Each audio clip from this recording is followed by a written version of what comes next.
ઓય આ બધું હું સાંભળું છું. હવે તું હું સાંભળીને આવી તને ખબર હોય કે મને ખબર હોય? મેં પૂછ્યું હું સાંભળું છું.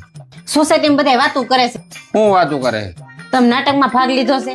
આ તો નાટકમાં જ રહ્યો છો તે સારી વાત કહેવાય ને. તું તો જાણી એવી વાત કરે છે કે દોસ્તારો ભેગા મળીને કોક ને બાંધવા જતા હોય. આપણી સોસાયટીની બધી બાઈ વાતો કરતી હતી. એક તો જસ્મીનભાઈ નાટકમાં રહ્યા છે ને એમાં વાંદરાનો રોલ કરવાના છે. આ તો એમાં શું થઈ ગયું? હું એમાં હું થઈ ગયું? એક તો સૌ વાંદરા જવાન પાછો વાંદરાનો જ રોલ લીધો. અબે સાલે નાટકમાં ભાગ મેં લીધો છે, વાંદરાનો રોલે હું જ કરવાનો છું. પણ તને શું તકલીફ છે ઈ કેની તું? તકલીફ તો હોય જ ને. બસ કાલ સવારે બધા મને કે જો ઓલું નાટકમાં વાંદરું બન્યું હતું ને એની વહુ છે, જો ઓલી વાંદરાનું વહુ, જો ઓલી વાંદરાનું વહુ. અને તારી તકલીફ છે એમ કે ને? આ સોસાયટીમાં ઘણા રોલ લીધો છે. કોઈ હુવર બન્યું છે, કોઈ કૂતરું બન્યું છે, કોઈ જીબ્રા બન્યું છે, કોઈ જીરાફ બન્યું છે, કોઈ ગધેડું બન્યું છે. એને કોઈ વાંધો નહીં, તને એકને જ વાંધો. તો વાંધો તોય ને લે.